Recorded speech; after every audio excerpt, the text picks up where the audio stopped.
RSS, পবিত্র কোরআন, মুসলমান বিদ্বেষী।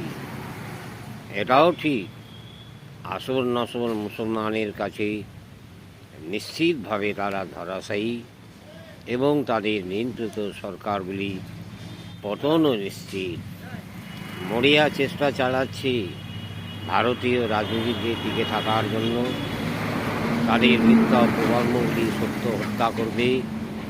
আরএসএসের মিথ্যার উপর ডাইনেস্টি স্থাপনের স্বপ্ন কাঁচের মতো ভেঙে চুরমার হয়ে যাবে। পবিত্র কোরআন আর মুসলমান ঘৃণা বিদ্বেষগুলি তাদের দিকে খুব শীঘ্রই ফিরে আসবে। ঘৃণা ও বিদ্বেষের জঘন্য রাষ্ট্র রাজনীতি দীর্ঘস্থায়ী হয় না।